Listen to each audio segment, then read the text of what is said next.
Om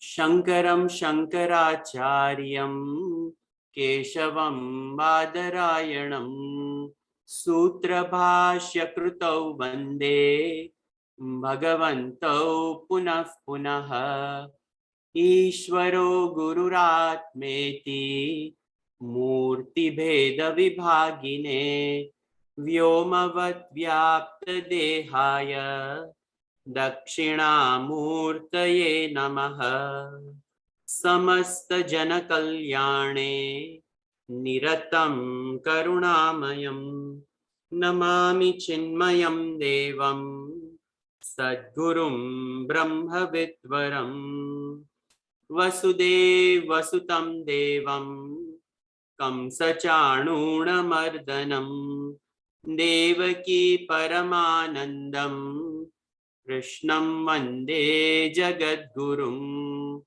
Mukam Karoti Vachalam Pangum Langhayate Girim Yat Krupatamaham Vande Paramananda Madhavam.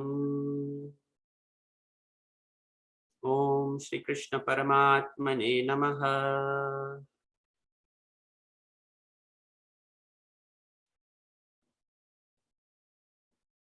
So we started 7th chapter, and the 7th chapter of Bhagavad Gita is none other than Jnana Vijnana Yoga. Jnana Vijnana Yoga. And in this chapter, I mentioned last time that Bhagavan completely switches his direction from addressing the embodied soul Jiva to the absolute. And having addressed the embodied soul and the journey of the soul on the platform of Karma Yoga, and to unfold the Jiva upon walking the path of Karma Yoga, to utilize meditation and to integrate that into a holistic unfoldment of the Jiva arrives at their own Nija Swarup, is what Bhagavan walked us through in this entire journey of chapters 2 through 6. And now Bhagavan is addressing the absolute, the three triad known as Jiva, Jagat, and Ishvara. Bhagavan explains what is Jiva in this entire first 1/3 of Bhagavad Gita. Chapters 1 through 6, the Jiva is addressed. Now Ishvara is addressed. And the way this particular topic Bhagavan deals with in Bhagavad Gita from chapters 7 through chapters 12, Bhagavan combines the Ishvara and Jagat. And the Jeev, Jagat, Ishwar, and the relationship that the Jiva has with the Jagat and the Jiva has with Ishvara, Bhagavan establishes that in this chapter 7. Bhagavan combines once again Ishvara Tattva and Jagat Tattva. And that is what we are about to see. Bhagavan, Maya Satmanaf Partha Yogam Yunjanmadashrayah Asamshayam Samagram Mam Yatha Jnasyasi Tachrunu. Arjuna, please listen very carefully. Tat shrunu, listen. Mai asakta manaha, those who have offered their mind to me. How? Previous chapter, this is how the previous chapter, 6th chapter is connected. That mind that is offered to me. How is it offered? In meditation.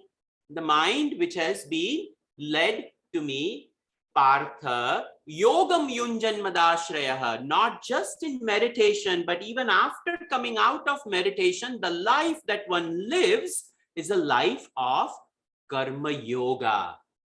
Yogam yunjan, along with uniting yunjan with yoga. Yoga is none other than the yoga of action. So through the yoga of action and through the yoga of meditation, when one has integrated the self, asamshayam samagram mam, without any doubt, in its entirety, you listen to this higher knowledge now, is what Bhagavan is saying.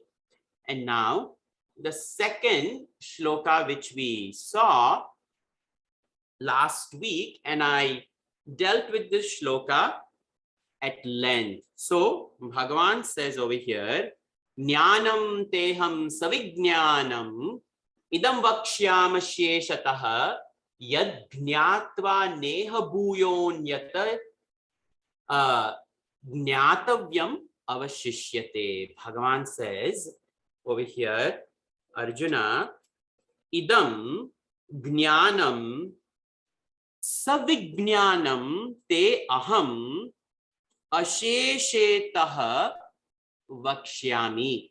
Bhagavan is saying, Arjuna, I am going to reveal to you knowledge, jnanam, savijnanam, along with not just knowledge, but I am also going to reveal to you wisdom. In Gurudev's book, Savijnanam combined with realization, Gurudev says direct knowledge of Atma.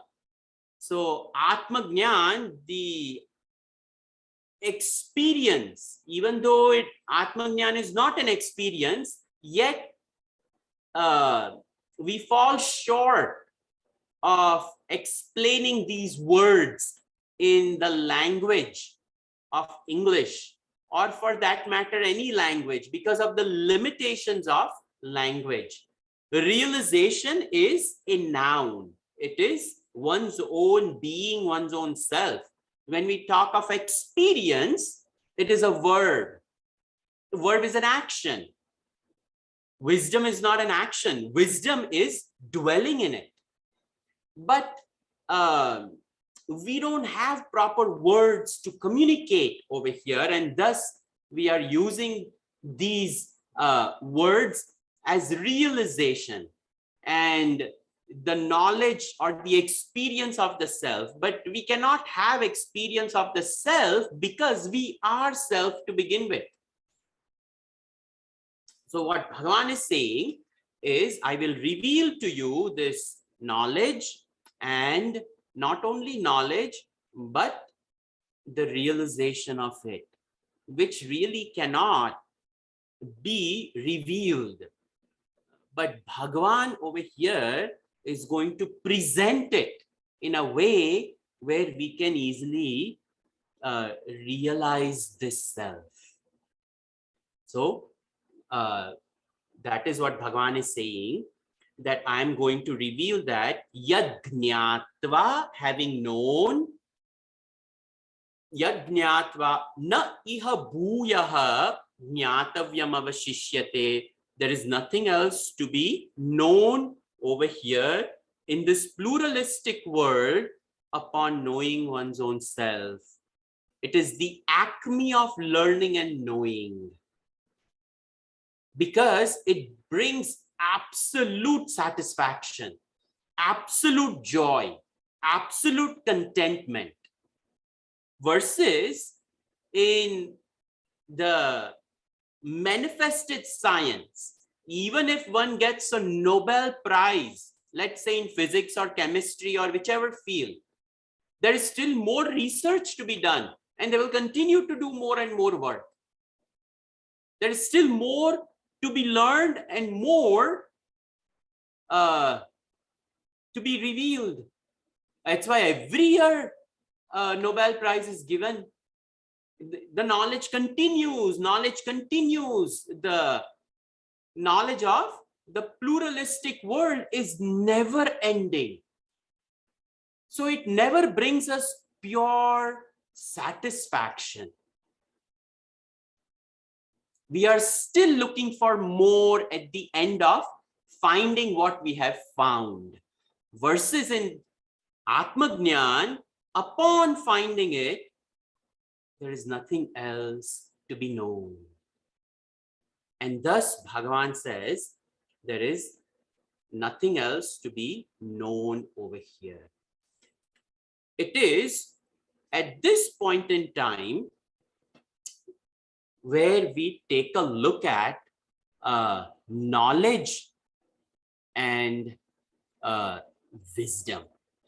So I had mentioned last time that when we talk about jnanam, there are two types of knowledge. One is lower and the other one is higher. And over here, I have presented in a little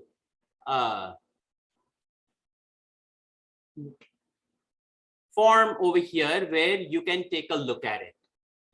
So when we look at the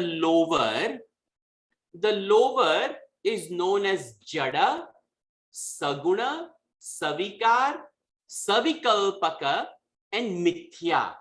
And the exact opposite of all those is nothing but the higher, and the higher is Chetana, Nirguna, Nirvikara, Nirvikalpaka, and Satyam.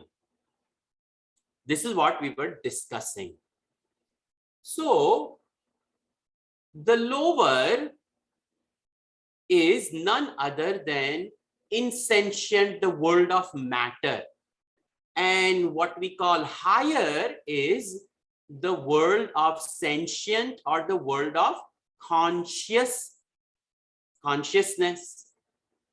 Then the lower is Saguna, it is with qualities, and the higher is without qualities.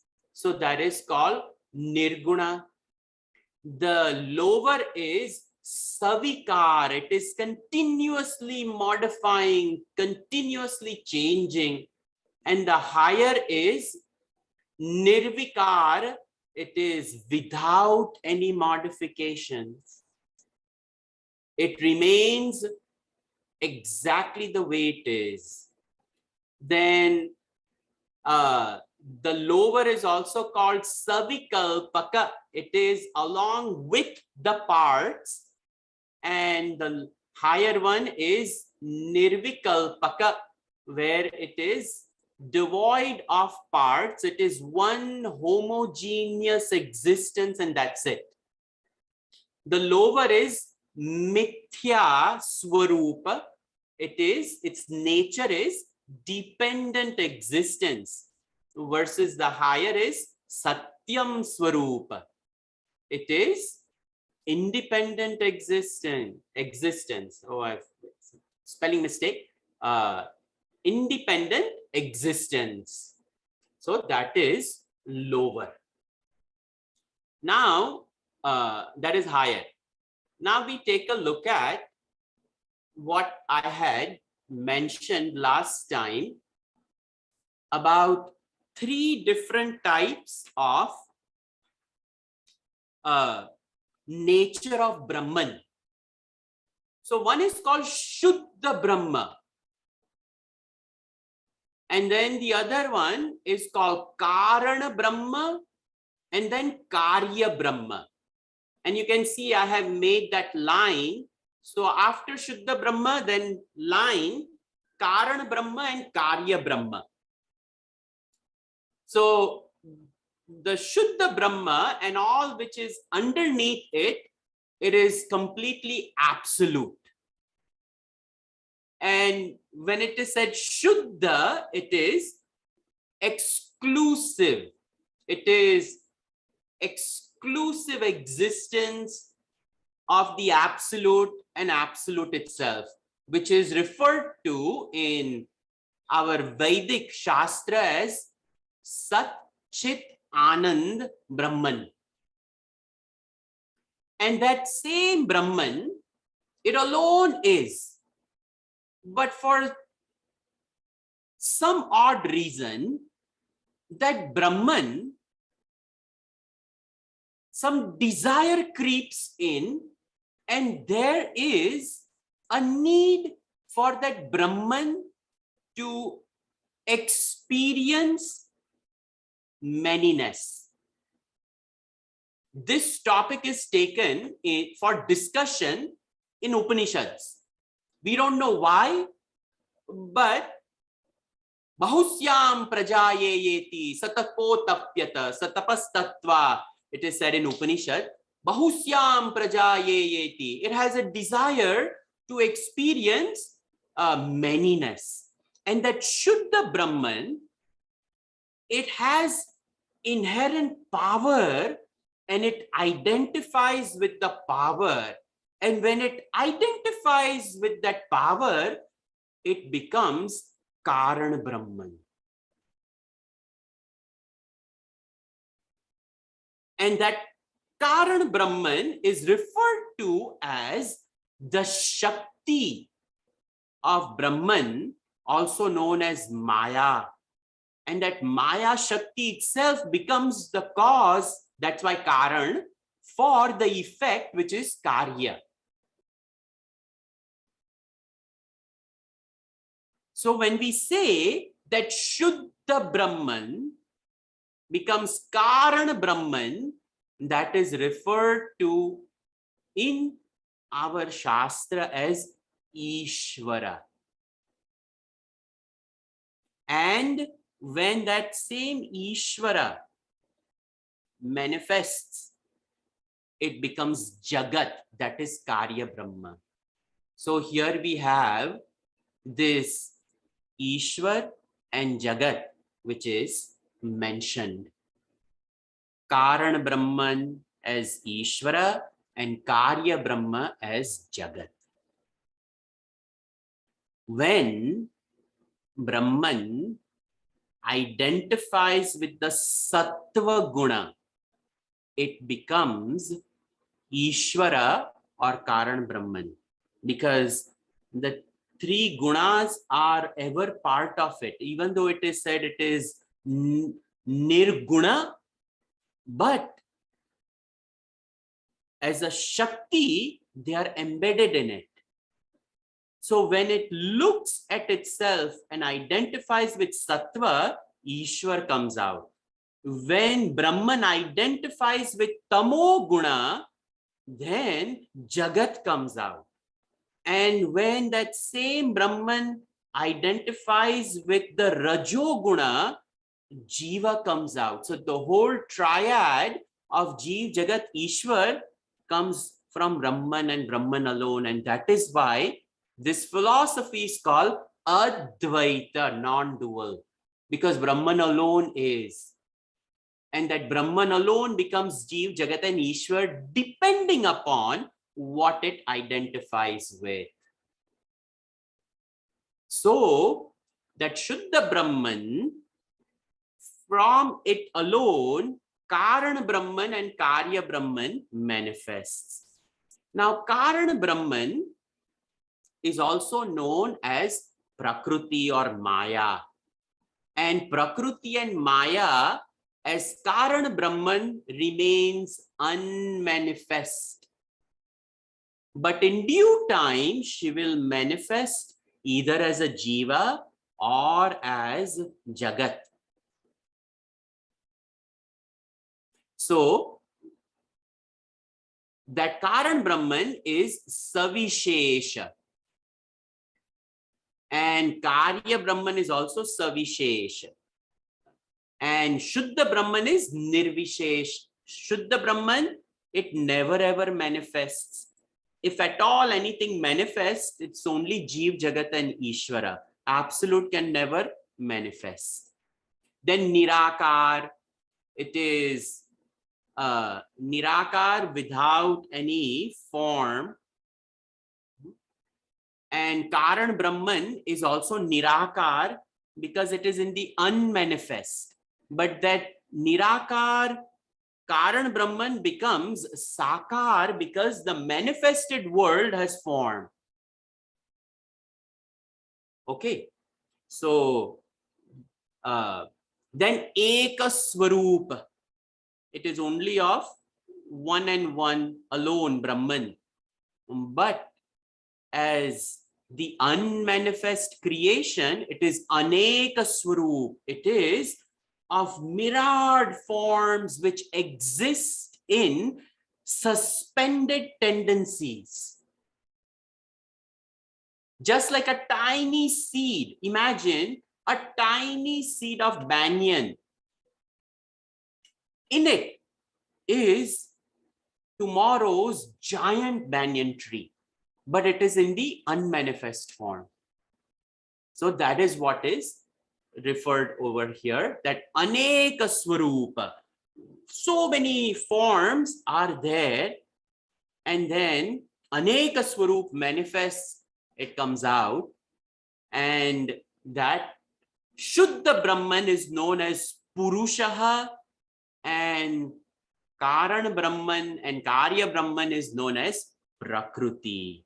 So in this way, Purusha and Prakriti is what comes out.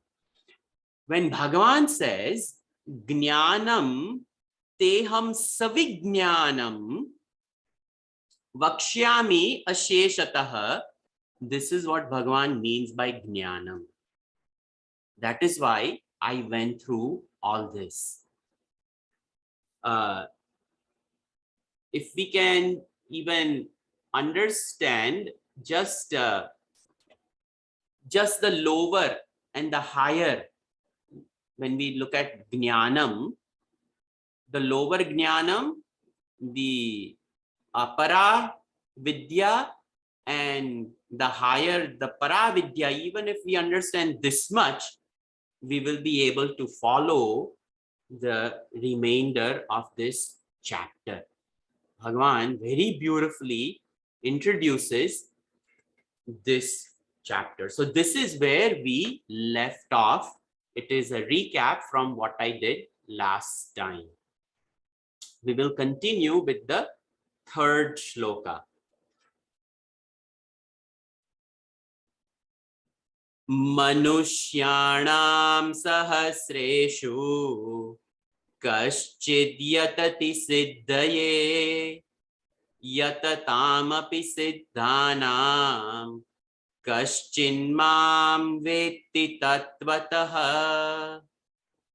Manushyanam sahasreshu kaschid yatati siddhaye yatataamapi siddhanam kaschinmam vetti tatvatah. So what is the purpose for Bhagavan to mention this third shloka now? So whenever a new product is coming in the market and nobody knows about that product, the first thing we have to do is we have to market that product. Even a new cereal comes out in Costco, you will see that lady will be standing over there with little samples. And she will give you that sample. Your idea is to just try it. But in the process of trying it, a desire comes in, oh, not a bad taste. Okay, I will take it. So that box is now being sold. And the box is sold because it was advertised. If one did not try it, one would not know what one is missing. So when Bhagavan says, I'm going to reveal knowledge, So Bhagavan now, he has to market his own knowledge. What is this knowledge? He has to entice Arjuna for this knowledge. So this is called glorification of Jnanam. Jnana prasamsha in Shastra it is called. Right? Glorification of knowledge. So what is Bhagavan saying? Bhagavan is saying, Manushyanam sahastreshu. Arjuna, this knowledge which I am about to give you, Jnanam teham savijnanam, this knowledge and wisdom which I am getting ready to give you, sahastreshu, Manushyanam sahastreshu, in thousands of men, kaschit yatati siddhaye. Kaschit, one rare person will strive towards it. Kaschit yatati siddhaye. This siddhaye is one rare person will put forth effort to understand what knowledge is. Just will get the feet wet in water.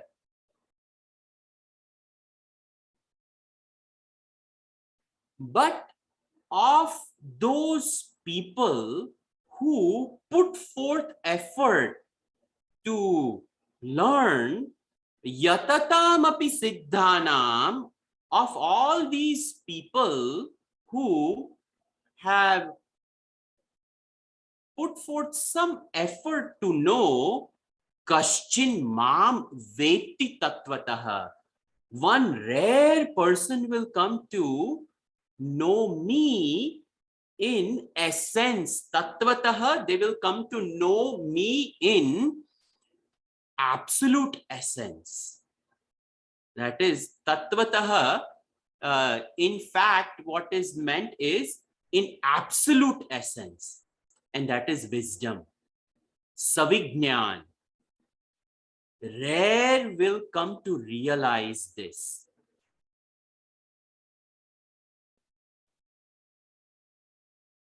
Morari Bapu, has a very beautiful way of saying this. When he's taking Ramayana, he's trying to explain the nature of Lord Rama as absolute. And he says, લોકો નદીએ નાવા જાય તો એમાં છપછપિયા કરે. પણ એક વ્યક્તિ એવો હોય કે છપછપિયા કરતો કરતો તરી અને નદીને પાર કરી જાય. What is said is, people go to take bath in the river, on the river banks. And most people will just stay on the banks and they will wet their feet, and with a tumbler or something they will take bath. But rarely a courageous person will dive into the river, learn to swim, and get out onto the other banks where life is different than this side of the banks. This side is samsar and that side is Rama. In Aranyakand, when Kevat, Kevat is taking Lord Rama across the river and asking to wash the feet, during that prasang, this Jnana and Vijnana is explained. Because through a story form of Lord Rama, actually, absolute truth is explained. So, what is mentioned in this shloka, the glorification which Bhagavan Krishna is doing of knowledge is, Arjuna, don't be content with just knowledge. Take this knowledge, own it up, and go beyond and realize the essence. Kaschin mam veti tattvataha. Rare and few will come to know me in my absolute form as my own Nijaswarup, as my own Antastha Swarup, my own inner nature. Rare and few will come to know that. Number one, life and samsar is too fascinating. So to create a desire for learning is slow. We are too caught up in this world of I, mine, children, house, money, wealth, power, possession. And the play of time will about our life. Kala kridati gacchati ayu, tadapina munjati ashavayu. Even then, the desires don't go away. We have to develop vairagya and go forward. We cannot get stuck in life. And that is why Bhagavan says, Kaschid yatati siddhaye. I know so many people who wake up at crack of dawn, get ready, take bath, and study Brahma Sutras. Because now it is all available on YouTube and classes and this and that. They will make arrangements to wake up in Brahma Muhurtam time to study.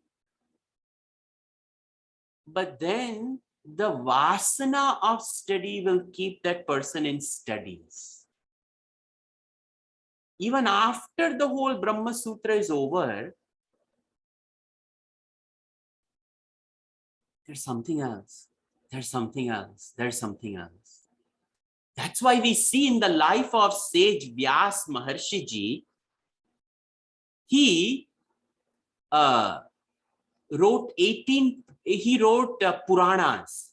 He wrote Mahabharata. He categorized the Vedas into 4. He kept on producing literature, but there was no trupti. And Narad Muni comes. And this is at the end of Vedvyas Maharshi Ji's life. And says, oh great sage, you have done so much work, but your face is not beaming of joy and contentment. What happened? And the sage says, I have written all about this Brahman. I have written all about this Maya. I have written about the stories of Maya in Purana.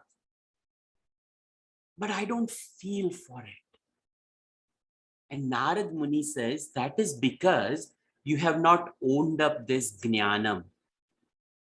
It is still in the realm of words. And until you drink your own words, and when the words dissolve into you and become one with you, you will find contentment. And for that, devotion is required. So you have to compose one more Purana. It is called Bhagavatam.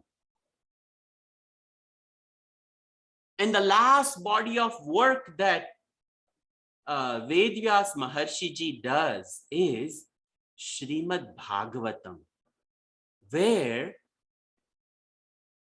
he drinks the elixir of immortality, which is Brahman itself. Born out of Bhagavan is Bhagavata. Even though I'm born from Bhagavan, yet I have been separated due to vasanas. In bhakti, I drop vasanas, and I become one with Ishvara. And this is the distinction between the two lines of the third shloka. First shloka is learning Shastra. Second line of the third shloka is, first line of the third shloka, learning Shastra. Second line of this third shloka is, you take one thing and you dive into it. Gurudev used to say, one mantra of one Upanishad is enough.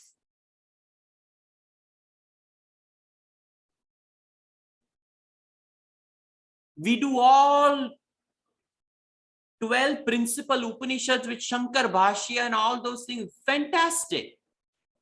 But in meditation,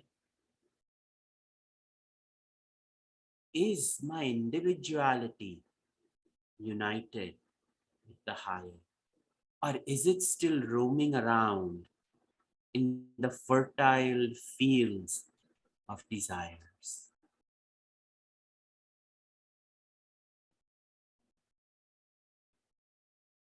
This is what Bhagavan is saying. That Arjuna, I can introduce to you knowledge, but there comes a point in time when you are going to have to swallow this and become one with me, the Lord of the universe. Kaschin mam vetti tattvataha.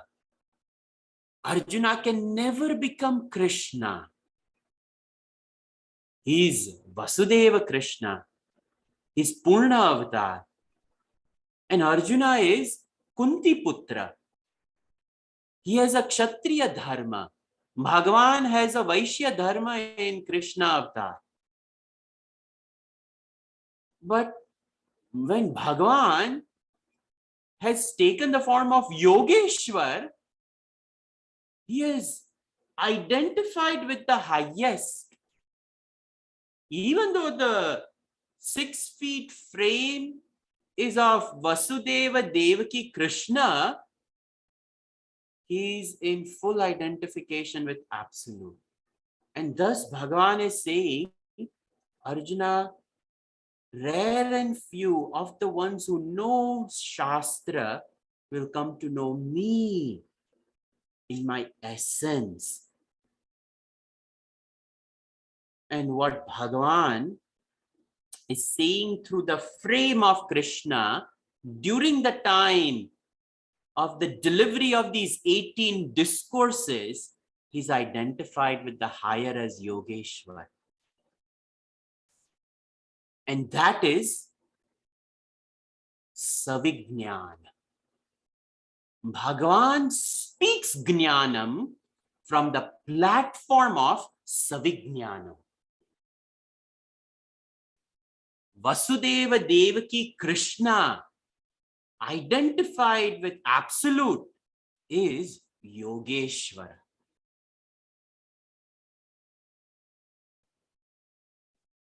And at that point in time, that Yogeshwar Krishna is not the charioteer. He's the charioteer of the universe. He upholds multitudes of universes.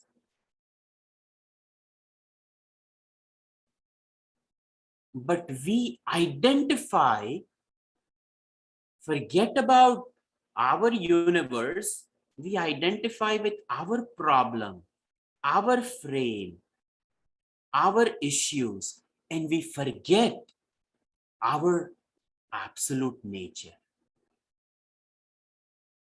And thus, this is a glorification of knowledge, that the one who comes to know will be rare and few. And of these rare and few, one will come to realize. Because what is required is absolute fearlessness. With no fear, we have to own up our higher absolute nature.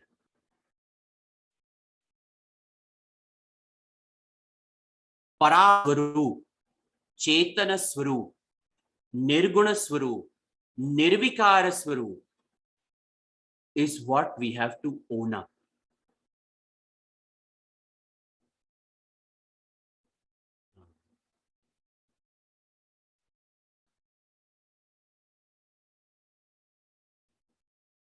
I remember as a child, not a child, as a kid, in India we have to memorize poetry. And I remember in fifth standard, we had a very amazing Hindi teacher. In fact, she just passed away 3 months ago, Pagar teacher. And in English, in Hindi, in Gujarati, in Sanskrit, all the languages that we took, we had to memorize poetry, and there will be an oral exam. They will ask us poetry, and you have to go in front of the whole class, and whatever chit you pick up, you have to chant, you have to say this poetry. And I still remember from the fifth standard, we had to memorize this poetry of Harivamsh Rai Bachchan, Amitabh Bachchan's father. But the way our teacher told the story, and then she taught the poetry, I still, at the age of 53, remember this poetry. जो निकलकर बादलों की गोद से थी रही एक बूंद कुछ आगे चली, सोचने लगी फिर, हाँ मैं घर छोड़कर यूं क्यों चली, देव मेरे भाग में है क्या पता, मैं जीऊंगी या मरूंगी या जल पड़ूंगी किसी अंगारे पे, बह गई उस काल एक ऐसी हवा, वह समुंदर की ओर ले चली, एक सुंदर छीप का मुंह था खुला, वह उसमें जा पड़ी मोती बनी, लोग यही सोचते जगते. And then the poetry goes on. But it is a story of this little drop which left the comfort of the clouds. And as it left the clouds, fear came over. Oh my God, what's going to happen to me? Am I going to die? Or am I going to be burned alive on a fire? Where am I going to go? And at that point in time, the breeze took it towards the ocean, and a seashell's mouth was open. It fell inside and became a pearl. Our stories are the same. Each one of us is a droplet having left our own avyakta swarup in the form of in this manifested world. And we don't realize that each one of us are pearls. But each one of us is smitten by a fear in this world, which doesn't allow us to embark upon this journey to figure out that we are pearls.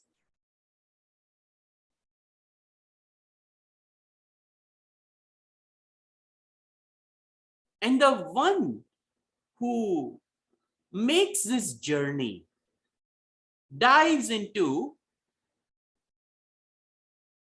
their own nature, trying to go beyond Shastra, realizes their nature as pearl. And that is who we are. We are in essence divine, but rare and few have the courage to realize our divine nature. And we complain about little things in life, that I am unfortunate, my bhagya is not good, my husband is not good, my wife is not good, my child is like this. We have umpteen things to complain about. And ultimately, whatever we complain about is ephemeral. It is completely ephemeral. And our life goes in addressing the ephemeral and not realizing the eternal. That is the second line of this third shloka. Kaschin mam veti tattvataha. Very beautiful Bhagavan is saying this. The same idea is mentioned in Katho Upanishad. Shravanayapi bahubiryo na labhyaha. Shrunvantopi bahavo yamna vidyuhu. Ascharyo vakta kushalosya labdha ascharyo jnata kusalanushishtaha. This knowledge is not available for hearing. Shravanayapi bahubiryo na labhyaha. Shrunvantopi bahavo yamna vidyuhu. And even after hearing so many, after the lecture is over, they're like, what just happened? They will not get it. Ascharyo vakta kushalosya labdha. Wonder of wonder is the speaker of Brahma Vidya who has the great job of the absolute which is beyond words. He has to turn it into words and make the other person understand the subjective truth with objective language and words in such a way that he will drop the objective language and words and realize the subjective truth. That is the job of a teacher. Without objectifying Brahman, he has to speak upon Brahman. And that is what Krishna is doing right now. And the only way he, as a Krishnam Vande Jagat Guru, he can do it is he has to identify with Yogeshwar and not Vasudeva Devaki Krishna.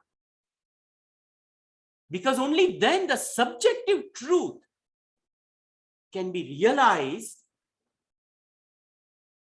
And from the platform of subjective truth, he's using the objective language and delivering it to Arjuna. And thus Krishna is saying over here, Savijnanam, I'll give you Vijnan, the subjective.